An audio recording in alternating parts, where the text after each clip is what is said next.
Olá, meu amigo. Muito obrigado pelas palavras, obrigado pelo carinho de sempre.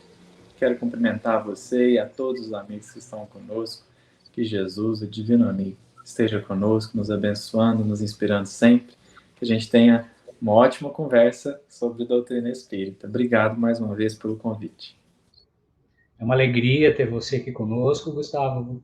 Você abrilhanta a atividade aqui da Casa Espírita, né? Nós agradecemos daqui do Sul. Um abraço fraterno aí para Minas. Você está em Minas, não é isso? Isso mesmo, estou em Uberlândia. Uma travadinha, Gustavo, lá, vamos ver. Aqui. Voltou? Voltou? Tá me ouvindo? Pronto. Sim. Eu tinha te perguntado se você está em Minas, é isso? Para apresentar Isso, para o público? tô aqui, tô em Minas, em Uberlândia, e na verdade, hoje especificamente, estou no Centro Espírita, no Grupo Espírita Leão Denis, que é a casa que Ah, nós participamos aqui. que legal. Um abraço para a equipe aí. E o trabalho aqui, ele é da nossa Casa Espírita, né, do Fé Cristo e Caridade, que eu participo, né? Mas nós temos a alegria de ter um bom número de outros canais que nos transmitem e que nos apoiam, em especial a Federação Espírita Catarinense, a nossa URI, né, a Rede Amigo Espírita que retransmite, né, a Rádio Web Fraternidade, mais algumas, o que nos aumenta a responsabilidade, mas nos dá um pouco de alegria, porque a gente pode levar a mensagem da doutrina para mais corações. É isso?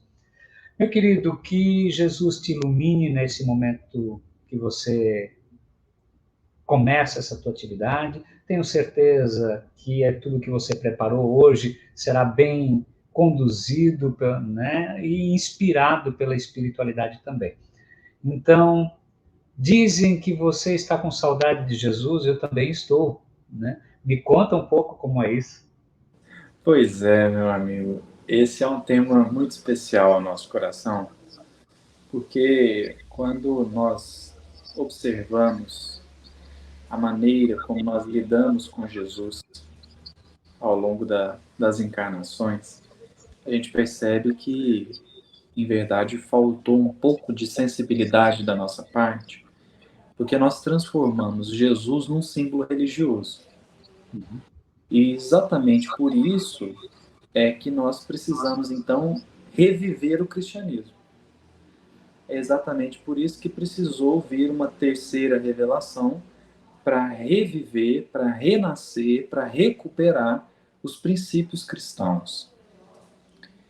O fato é que essa deturpação fez com que muitos de nós tomassem Jesus como um símbolo de temor. Porque quando a gente converteu ele num símbolo religioso, a gente pregou ele na cruz, ele virou um símbolo religioso e nunca mais a gente tirou ele de lá, a gente começou a fazer coisas terríveis em nome dele. Em nome dele. E o que nós percebemos é que depois da doutrina espírita, depois dessa revivescência promovida e iniciada ali com o movimento dos espíritos, codificada, coordenada por Allan Kardec, a gente voltou a ter aquele sentimento por Jesus que os cristãos primitivos tiveram. Aquele contato com Jesus próximo, o contato do Jesus amigo, do Jesus companheiro, do Jesus modelo, mas do Jesus guia. Do Jesus que é exemplo e do Jesus que é aquele companheiro de caminhada. E aí a gente começou a perceber que, apesar de todas as deturpações, todos os desvios e todos os desvarios que nós cometemos em nome de Jesus, isso não fez com que a presença dele fosse menos desejada. A gente só não conseguia mais associar uma coisa na outra. Tamanha a distância que se criou entre o Jesus, Cristo, o condutor, o amigo, o irmão mais velho e o símbolo religioso que a gente construiu.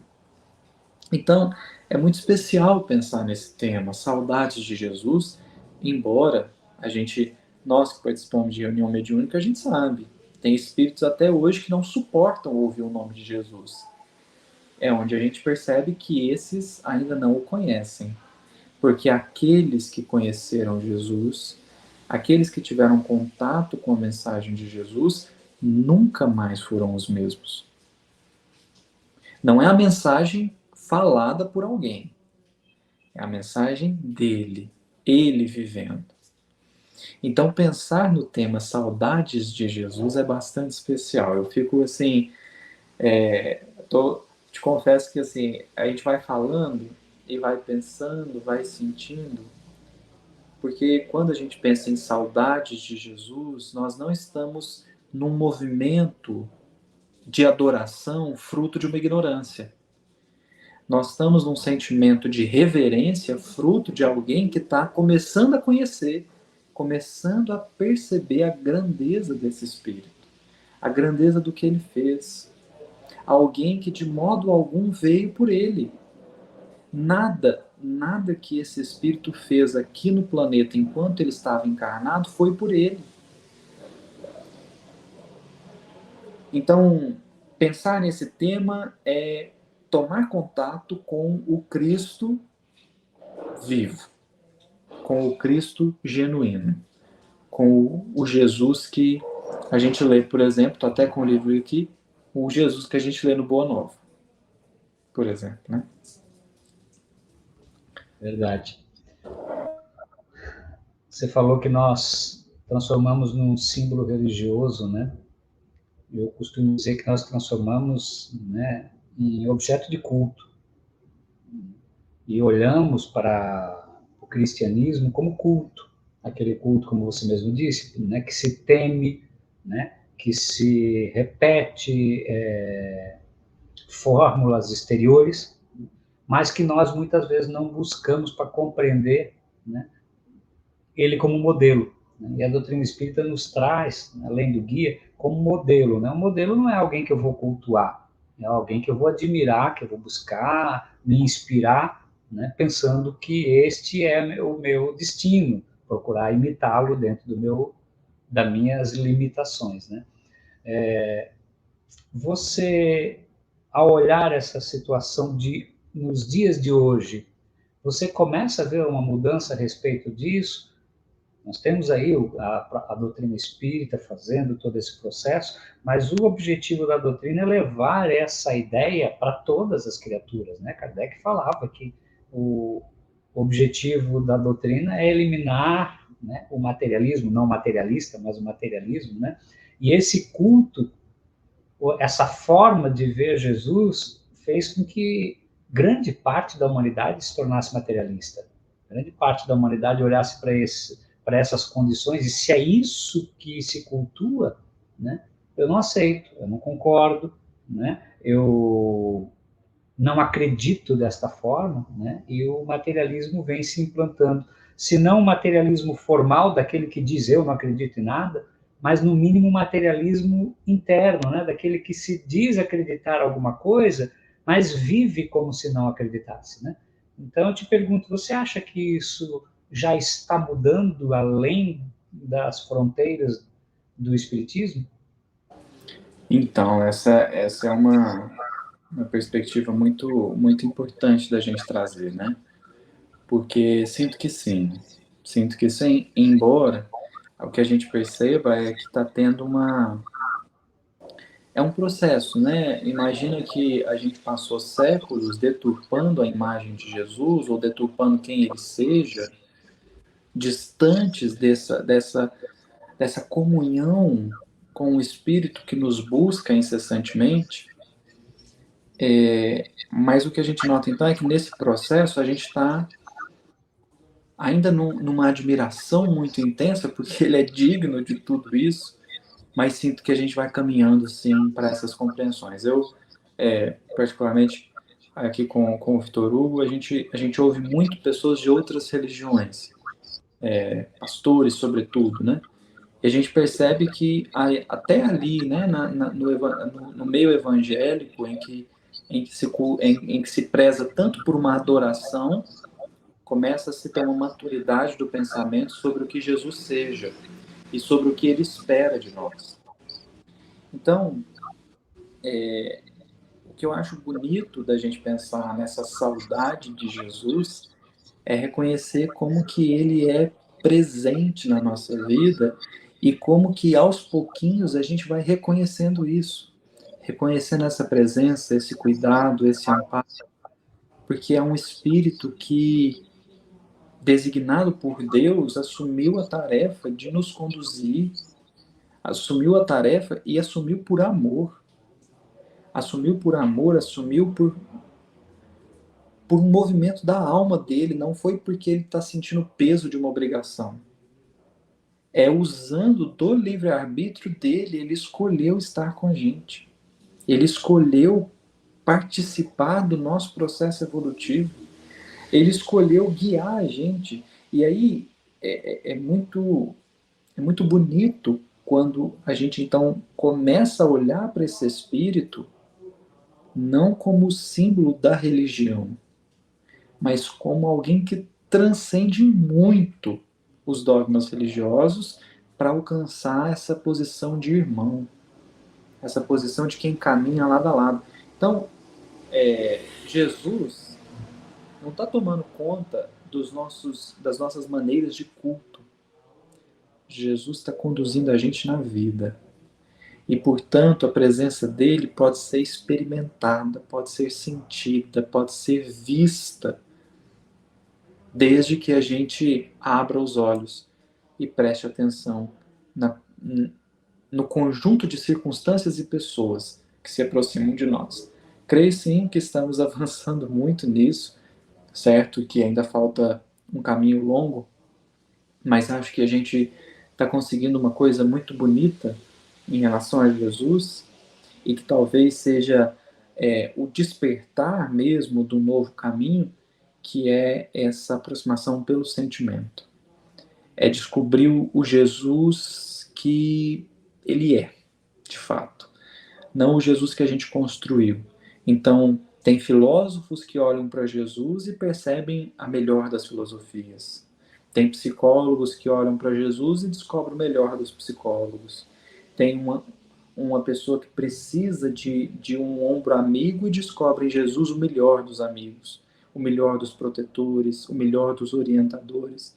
E aí a gente vai se conectando a Jesus pelas vias do sentimento, que é onde então a gente descobre a grandeza desse irmão, desse mestre que a gente tem. Gustavo, você sabe que o nosso objetivo aqui é bater papo com o convidado e permitir que o público também embata, né? Então, eu não tinha colocado no início, mas vamos dar boa noite aqui. Tem tanta gente nos dando boa noite, né? Pegar algumas aqui, a Ídio, a Alexandre, a Natália, né? A Adriana Lopes, a Ana Cláudia, o Paulo Correia, o Flares e tantos outros. E eu estava lendo aqui, enquanto você falava, dando uma lidinha também nos comentários, eu achei tão interessante o comentário da Adriana Lopes, que ela diz assim: antes de eu conhecer a doutrina espírita, eu nunca imaginei que era possível a gente algum dia chegar ao nível de Jesus. Porque pelo catolicismo, que é onde ela tinha conhecimento, né, ele era filho de Deus e um ser que nasceu, que foi criado perfeito, né? Olha a mudança que a visão espírita traz, né? Claro, para a gente alcançar ele, nós estamos com assim ele está com uma larga distância de vantagem para a gente, é o irmão mais velho, mas para nós termos como modelo do que é possível, né? Eu achei fantástico o comentário dela. Eu também. Um abraço para você, minha querida. E até o que a gente nota é que isso é bastante comum, né? A doutrina espírita não é uma questão de ser uma visão melhor ou pior, mas talvez uma visão que a gente necessite mais ou menos, né? Tem pessoas que precisam de uma visão ou outra, né? E aí eu me lembro também um comentário bastante parecido que eu ouvi, acho que posso falar o nome dele aqui, né? Não é nada de mal, não. O nosso amigo Álvaro, o Álvaro Mordecai, que veio de uma tradição judaica, né? Ao ouvir a perspectiva espírita sobre Jesus, falou assim: esse Jesus aí dá para acreditar. Nesse Jesus aí eu consigo, né? Porque é isso. Quando a gente enxerga esse Jesus modelo, como você estava trazendo, né, Murilo? e o Jesus guia, a gente começa a se relacionar com esse Jesus de uma forma diferente, né?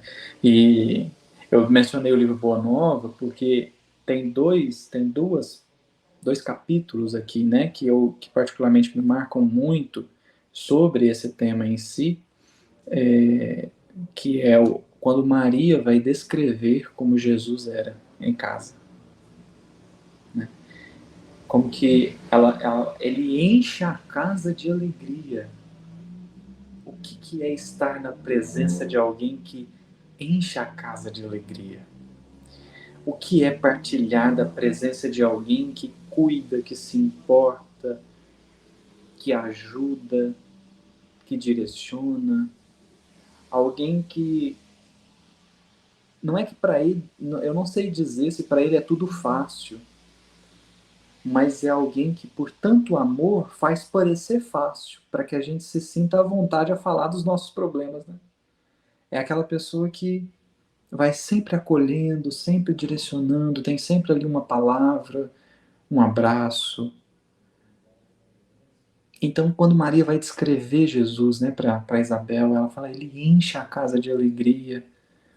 A gente percebe como que esse Jesus, ele é muito mais afável, muito mais doce, e claro, né, mestre, enérgico, que ensina, que orienta, que dá bronca, né, se precisar, que fala, mas por amor, né?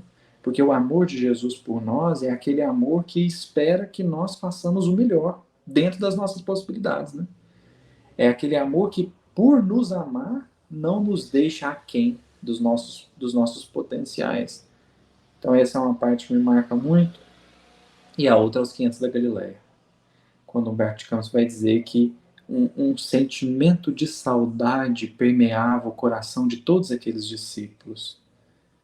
Que mestre é esse que não apenas ensinou, não apenas curou, não apenas é, fez milagres, mas marcou os corações de tal forma que eles sentiram saudade dele. Isso é confirmado, por exemplo, no livro de Atos dos Apóstolos e também aqui no Boa Nova, quando Jesus é reconhecido pelo partir do pão, o que demonstra essa convivência, essa proximidade que ele foi criando com cada um. Né? Uma vez eu ouvi uma vez o Haroldo falando e me marcou muito. Ele falou assim: Jesus não é pescador de rede. E quando ele falou isso, eu falei assim: será que o Haroldo deu uma viajada? Né? O que quer dizer com isso? Jesus não é pescador de rede.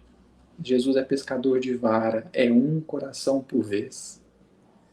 Então ele vai se ligando a um por um. É particular. Não é para me envaidecer dizendo que eu sou o especial, mas é para me reconhecer como especial, não o único, mas um dos, porque sou filho de Deus e ele então é um cuidado particular. Não é para a gente se envaidecer, não, porque isso ele faz com todo mundo, mas é para a gente se sentir amado, é para a gente se sentir querido e é para dar saudade mesmo, porque nós conhecemos Jesus. Nós conhecemos Jesus. Eu arriscaria dizer que a maior parte dos espíritos encarnados na Terra hoje já encontraram Jesus.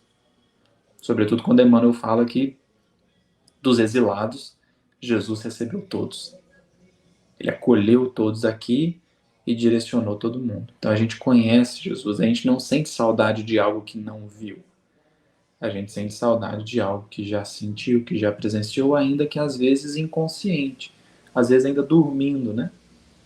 Mas essa presença é tão marcante que quando a gente percebe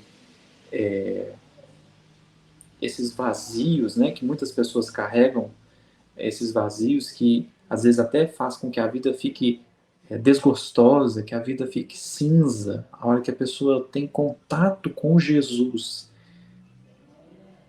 vivo, aquilo muda a pessoa, porque ela então encontra aquilo que a preenche verdadeiramente, né, aquele que tem verdadeiramente algo para dar. São dois capítulos maravilhosos que eu também gosto. Aliás, é muito difícil enumerar o que eu mais gosto no Boa Nova, né? O Boa Nova é aquela pérola, né? É um pequeno livro, mas é uma pérola.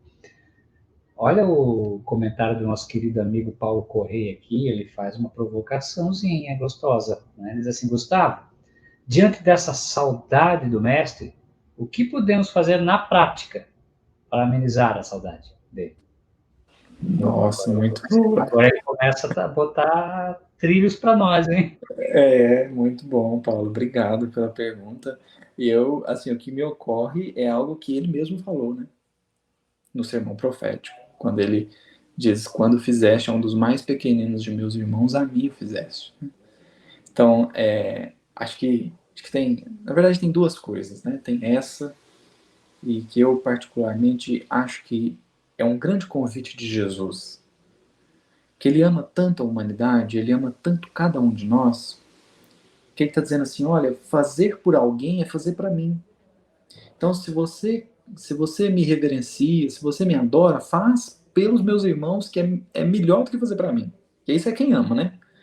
Fazer algo por alguém que você ama, muitas vezes é melhor do que fazer para você. Então, Jesus faz isso. E aí é uma lição para nós e um grande convite que significa: vai para o trabalho de caridade para sentir Jesus. Para sentir Jesus. Porque ele ali está. Ele não brincou, né? A gente não pode pensar que ele contou uma historinha para nos iludir.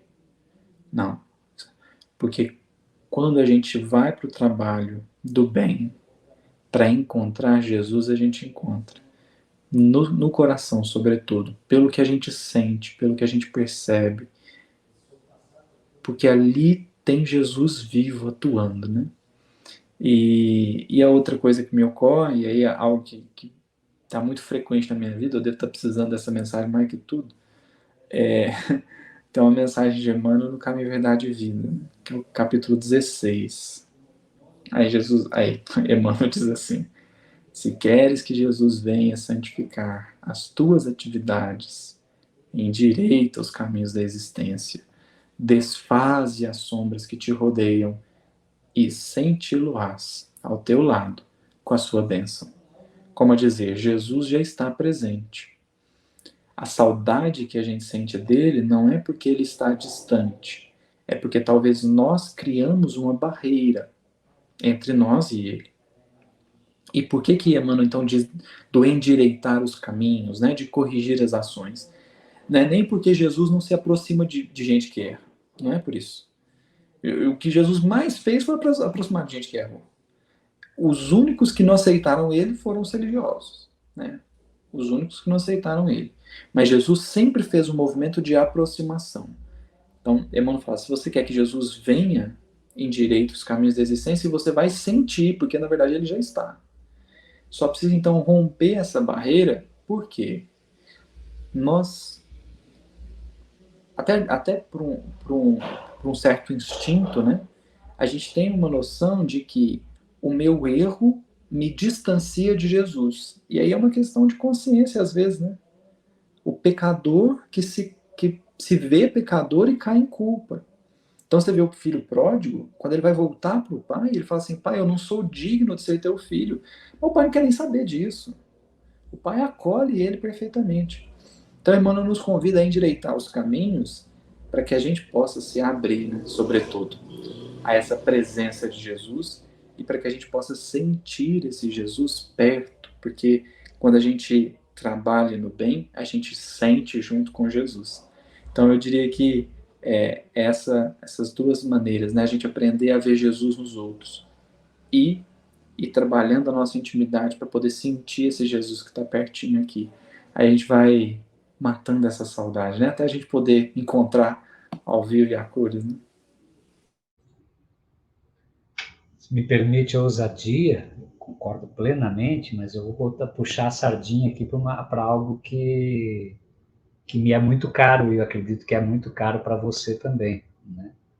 É necessário estudar o Evangelho para se aproximar de Jesus, né? E eu sei que tu tens todo um trabalho em cima disso. Fala um pouco dessa necessidade para todos nós. Ah, com certeza, Danilo. Muito, muito bom. Muito bom você ter falado isso, porque inclusive há uma mensagem de Humberto Campos, eu só não vou me lembrar o livro. Tem uma mensagem de Humberto Campos que Pedro pede, né, para encontrar Jesus. Aí Jesus faz isso, ele manda 3 casos para Simão Pedro cuidar. Né? Simão Pedro nega os 3, ele escorraça as 3 pessoas, né? E no final tá ele lá chorando, né? Ô mestre, pedi para você vir, você não veio, você me abandonou. Aí Jesus aparece e fala assim: olha, Pedro, eu te mandei 3 pessoas em meu nome, você recusou as 3. E Jesus é firme, né? Jesus é mais enérgico e diz assim: olha, se você quiser me encontrar, leia os escritos do Evangelho, as minhas palavras estão ali. Então, é muito importante a gente lembrar disso, Murilo. Eu agradeço muito a sua intervenção, porque então a gente começa a lidar com o estudo do Evangelho não como o sagrado, né, que a gente lidou, aquela coisa mística, mas como um contato com Jesus. Né? Que aí a gente começa a ver propósito no estudo, né? Eu recentemente pude conversar com uma pessoa que tem uma sabedoria muito grande acerca do Evangelho. E aí estava junto com o irmãozinho Vitor Hugo, e aí a gente perguntou para ele assim: como é que você estuda? E aí ele respondeu algo que me marcou muito, porque ele falou assim: tem muito tempo que eu parei de estudar. E aí eu fiquei, né, sabe assim, sabe quando dá um milésimo assim de segundo? Eu falei assim: nossa, mas ele não estuda? Eu falei: como é que ele faz, né, então? Aí ele falou assim: agora eu só quero aprender. Porque é alguém que começou a observar a vida, mediante aquilo que já conhece, aquilo que foi atrás de informação, mas mostrando para nós que não basta ter informação. Estudar não é acumular informação.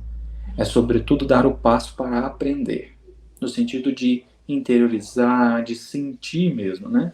E aí, na hora que ele estava falando, eu me lembrei, se não me falha a memória, questão 619 do Livro dos Espíritos, Kardec perguntou assim: Deus deu a todos os homens a oportunidade de conhecer suas leis?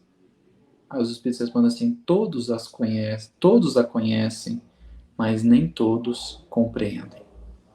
Os que melhor compreendem são aqueles que estudam, que buscam, ou os homens de bem, porque vivem, né? Aí conhece mesmo, aí compreende bem, né? Então, mostrando para nós que a gente não pode, a gente tem que estudar, a gente precisa estudar, mas não como quem quer acumular informação, e sim como quem quer construir e cultivar sentimento. Então, pelo estudo, a gente vai acessando reflexões, acessando perspectivas de vida para construir e cultivar sentimentos. Né? Então, sim, o estudo fundamental, porque Jesus ali também está a nos orientar, a nos instruir, a nos inspirar e, sobretudo, nos dar diretrizes novas, né, de vivência melhor. Particularmente, eu fico entristecido ainda quando eu vejo irmãozinhos discutindo qual, como você falou, qual é a melhor maneira de estudar, né? Aí se debatem sobre os métodos, sobre a metodologia, né? Porque da maneira com que eu estudo, que vem de tal e tal denominação, ou que vem de tal e tal entidade que determina, é melhor do que o outro, que não sei o quê. Como a gente se pega a forma, né? As formas ainda e deixa de lado a essência, né, Gustavo? Pois é, meu amigo. E aí é muito interessante quando a gente olha a própria postura de Kardec, né? Como é que Kardec se posicionava perante as discussões. Então, eu também sempre me lembro, sempre me recorro ao livro Viagem Espírita de 1862, porque ali nós temos um Kardec posicionando de uma maneira inusitada. Fala assim, se tem 2 grupos ou 2 pessoas discutindo, sem me preocupar com as causas, me coloco ao lado daquele que tiver mais caridade. Sem preocupar quem cometeu os primeiros erros. Então, a maneira como Kardec se porta, né? E aí, às vezes, a gente está usando o conhecimento do evangelho para montar uma arena de esgrima intelectual, para ver quem que argumenta melhor. Uhum. E, na verdade, o propósito do evangelho é me tornar uma pessoa melhor. É me conduzir a ser um homem de bem, um ser humano de bem, né? Então, aí a gente vai observando que desviar é muito fácil. Desviar do propósito é muito fácil. É preciso ter sempre em mente. é o roteiro de Alcione, né? É o conhecimento, a meditação barra compreensão, sentimento, para melhorar a vivência. A gente está aqui para melhorar a vivência, coisa que a gente pode levar, né? Depois. A gente pode levar. Então, precisa ter muito cuidado, né? Com essa questão, assim. Claro, cada qual vai ter ali a sua maneira de estudar. Tem gente que prefere estudar sozinho, tem gente que prefere estudar em grupo. Bom, isso aí são formas, né? O bom é que a gente não perca essa essência de sempre estar voltado para um estudo que edifica, para um estudo que soma, para um estudo que alimenta. Né? Verdade, amigo. Olha, eu tenho uma pergunta aqui de um companheiro nosso da casa, o Alexandre Costa, que a mim me fez pensar muito o que ele está colocando, viu, Gustavo? Ele diz assim: percebo que mesmo na doutrina espírita, eu diria, vai no movimento espírita, ele quis dizer, a doutrina, né, não é o caso, né? Muitas de nossas atitudes e condutas nos afastam de Jesus. E ele está afirmando isso, e talvez seja uma verdade realmente, que muitas atitudes nossas, mesmo dentro do movimento espírita, ainda nos afastam. Daí ele faz uma pergunta interessante. Nós estamos distorcendo a proposta do mestre em favor dos nossos interesses? Ou isso é parte do processo? Muito boa pergunta. O que eu acredito, Alexandre, é parte do processo até certo ponto. Até certo ponto. Eu estou falando isso com base no que a gente já viveu, enquanto portadores da revelação divina. Se a gente pensa, volta lá no povo hebreu, né? Depositários de um grande investimento espiritual, depositários da primeira revelação, né, que uma revelação que rompe com uma série de pensamentos religiosos da época e dá uma diretriz. Esse povo, ele deturpou tanto a mensagem que ele saiu de perseguido para perseguidor. E no cristianismo a gente fez a mesma coisa. A gente saiu de perseguido para perseguidor. Então eu acho que assim, até um certo ponto isso faz parte do processo. Eu só tenho medo quando a gente começa a criar fundamentalismo e regrinha. Eu morro de medo de regrinha, né? Ah, caridade é isso. Estudo é assim que faz. Então isso eu tenho um pouco de medo. Eu acho que faz parte do processo no sentido que é um amadurecimento psíquico que a gente vai construindo. A gente erra, a gente se equivoca e a gente percebe que há um investimento espiritual de novo. Mas nem todos os equívocos são, entre aspas, necessários. Tem coisa que a gente perde, a gente sai da conta mesmo, né? E a gente vê que no movimento espírita, qual que é o maior risco do movimento espírita? O Lázaro falou no Evangelho, segundo o Espiritismo, na mensagem, se não me fala a memória, obediência e resignação, o Lázaro fala assim, o maior embaraço moral é a indiferença. Indiferença. Que é porque a gente é tão racional, que a gente abafou o coração. E aí a gente ficou indiferente. Eu acho que talvez essa seja uma das nossas atitudes que mais afastam de Jesus. Por quê? Porque eu começo a lidar com tudo pelas vias do raciocínio. Esse é um grande desafio para nós espíritas. Porque a gente vai lidando, e está dentro dos interesses, né, que o Alexandre colocou aí. Porque eu sou acostumado a raciocínio. Eu sou acostumado a interpretar a letra. Eu sou acostumado a confundir texto. Esse negócio de sentimento não é comigo, não. Né? E aí a gente vai afastando de Jesus no sentido que a gente vai cada vez mais abafando o sentimento e seguindo um processo racional. Eu estou dizendo isso, eu vou dar um exemplo para ficar mais claro o que eu quero dizer. Uma vez eu estava num grupo, um grupo de estudo, né? E eu não estou criticando, não estou julgando. Era um grupo que eu gosto muito, tenho contato até hoje. E aí eu falei assim, gente, eu acho que a gente tinha que buscar uma certa espontaneidade no trabalho espírita. Como assim espontaneidade? Eu vou descobrir aquilo que eu tenho mais afinidade para eu me vincular pelo sentimento e gerar essa espontaneidade. Eu quero ir porque eu gosto, porque é bom, porque me faz bem, enfim, várias razões, né? E aí todo mundo falou, não, mas aí se for assim a gente nunca vem. Tem que vir na mar, tem que vir na obrigação, tem que vir. Eu falei, gente, mas assim, calma, né? O que isso denota? Muito raciocínio, pouco sentimento. Porque aí o raciocínio está te dizendo assim, fora da caridade não há salvação. Vai lá fazer caridade. Vai lá. Vai de todo qualquer jeito. Não importa o jeito que você estiver, vai. E eu tenho um pouquinho de atenção nisso, né? Então acho que a pergunta do Alexandre é muito oportuna para fazer a gente refletir que nós precisamos ter um pouquinho mais de cautela nessa indiferença, que é sobretudo esse silenciar do sentimento para seguir um processo puramente intelectivo.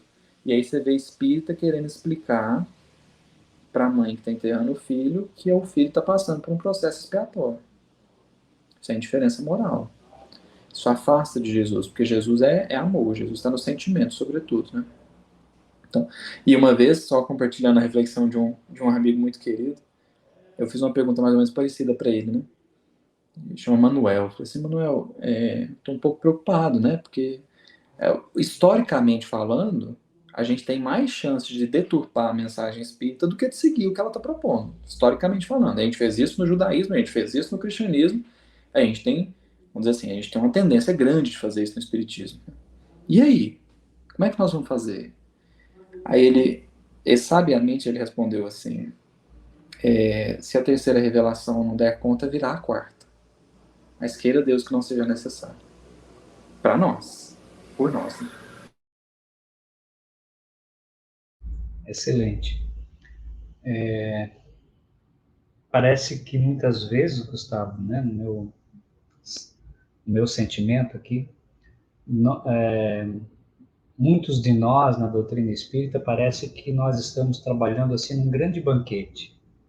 A gente foi convidado para trabalhar num grande banquete, para estar ali, servir, auxiliar. Então nós começamos lá na caridade, começamos não importa o que vem primeiro. Vamos lá na caridade, estamos auxiliando, né? Estamos dando alimento, estamos dando a roupa, nós estamos servindo o banquete ali daqueles que estão necessitados. Nas lidas morais e intelectuais, nós somos capazes de falar sobre toda a doutrina espírita, da beleza, do quanto ela é importante para nós entendermos o processo. Então, nós somos capazes de intelectualmente brilhar na nossa fala aquilo que nós lemos. Mas parece que a gente muitas vezes esquece de se alimentar nesse banquete. A gente alimenta, distribui, né? Coloca, está aqui falando sobre Jesus, mas muitos de nós talvez esqueçam de nesse banquete se alimentar. Muito bom, meu amigo, muito bom mesmo. Acho que você conseguiu sintetizar, assim, porque é o que a gente percebe, assim, às vezes a pessoa fala assim, Jesus, Jesus, e adora Jesus, né? E reverencia e tudo, até vir a primeira provação. Na primeira provação ela já estressa, né? Já estranha. Então, o alimentar nesse banquete, eu acho que sobretudo reconhecer a veracidade de uma fala de Paulo a Lucas, no final do livro Paulo Estevão, no final do capítulo 8 da segunda parte. Paulo diz algo a Lucas que é profundamente verdadeiro, e se a gente olhar com atenção, a gente vai ver como que isso acontece na nossa vida e tem um propósito para que seja assim. Paulo diz assim, o Senhor nos deu a misericórdia para que a justiça se cumprisse. Então, antes da justiça te alcançar, a misericórdia te levantou. Antes da justiça vir sobre você, a misericórdia te colocou de pé. Então, a gente percebe que é preciso aproveitar esse momento da misericórdia para se fortalecer. Porque ela antecede a justiça. E assim tem que ser, porque se a justiça vier e a gente tiver caído, a gente aí não justifica nada, né? Então, a misericórdia, ela sempre antecede a justiça. Então, a gente precisa se alimentar. Nós estamos, neste momento, porque isso funciona no macro e no micro, né? No micro da nossa vida, tem pequenas situaçõezinhas ali que é misericórdia e justiça, misericórdia e justiça. E tem um plano macro acontecendo, que é nesse momento. Já imaginou que nesse momento nós espíritas podemos estar sendo preparados para levar a mensagem do Cristo? Não é o cristianismo, é a mensagem do Cristo, como Gandhi levou na Índia. E aí a gente está aqui discutindo questão do Livro dos Espíritos. E Jesus esperando que a gente se prepare para divulgar o evangelho mais longo. Já imaginou que pode ser algo assim? E que talvez está vindo uma misericórdia antes para nos preparar, para nos levantar, para mais à frente dar tarefas mais difíceis? Porque é isso que o Espírito da Verdade falou no evangelho. A mensagem Obreiros do Senhor, eu acho ela fantástica. Porque ele fala assim, os melhores trabalhadores vão ser os que vão ocupar os cargos mais difíceis. Assim, nossa, mas eu achei que eu ia descansar depois. Não. Os melhores são os que assumem mais responsabilidade. É lógico isso, né? Então, eu gostei muito dessa fala suas, Murilo, porque vai mostrando pra gente como que está acontecendo nesse momento um investimento espiritual em nós. Os propósitos dele eu não sei, eu só posso elocubrar aqui, né? Como uma professora minha falava, né? É delirar, assim, é delirar, você vai procurando, né? Assim, eu não sei porquê, mas está havendo um propósito, um investimento espiritual muito grande. Portanto, nos cumpre aproveitar esse banquete, se fortalecer, se alimentar, para que a gente possa assumir esses postos de trabalho, né? Que vão ser que vai ser bom para nós e para os que estiverem conosco. Eu não sei como, não faço ideia do como, mas nós usamos o tempo todo, porque estava tão gostoso que a gente não viu, né? Eu não vi, não sei você, né? Então nós estamos no finalzinho do tempo aqui que nós temos, né? Mas eu jamais terminaria esse bate-papo sem que você pudesse colocar a tua mensagem final. Ô, meu amigo, realmente foi assim, eu nem vi aqui o tempo passar, para te falar bem a verdade. E acho que é isso que acontece quando a gente busca Jesus, né, de coração, assim. E me recordo mais uma vez uma reflexão que eu vi a pessoa estava analisando o evangelho e dizendo assim, olha, o propósito do evangelho é criar relação, é criar intimidade, é criar conexão. O propósito do evangelho não é te ensinar a sofrer. O propósito do evangelho é criar relação. Nesse movimento de criar relações com os outros, né, de se vincular aos outros, você pode passar por um mau bocado. Você pode passar por um pedaço ruim. E aí, olha a reflexão que a pessoa fez. Jesus precisava passar pela cruz. Ele ia passar. Então, o que ele fez? Marcou uma mesa. Jantou com os discípulos. Compartilhou com os discípulos. Foi para a cruz. Os discípulos não entenderam. Ele não marcou outra cruz. Ele marcou outra mesa. Ele reuniu os discípulos de novo. Ele juntou os discípulos e explicou de novo. A cruz foi uma só. A reunião foram mais. Então, o propósito do evangelho é isso, é criar essa conexão, é criar essa proximidade. Porque, em verdade, o que nós precisamos é romper as barreiras do eu para encontrar a beleza do nós. Então, eu agradeço a oportunidade, o bate-papo, sempre muito bom. Um abraço a todos que estiveram conosco e você também, meu querido. Obrigado mais uma vez. Nós é que agradecemos, estamos aqui com uma alegria enorme, né, de poder bater esse papo gostoso. E fica aí o convite, meu amigo, né? Manda a sua agenda para 2030, deve ter espaço lá. E daí a gente marca mais umas conversinhas, que é sempre uma delícia. Meu amigo, fique com Deus, que Jesus te ilumine, né? Esse papo foi uma delícia. A todos de casa, né? Nos acompanhem, repasse esse vídeo para outros amigos que não tiveram oportunidade de assistir, porque é sempre um bate-papo gostoso e a gente pode aquecer mais corações. Até semana que vem com mais um Conversando sobre Espiritismo. Tchau, Gustavo!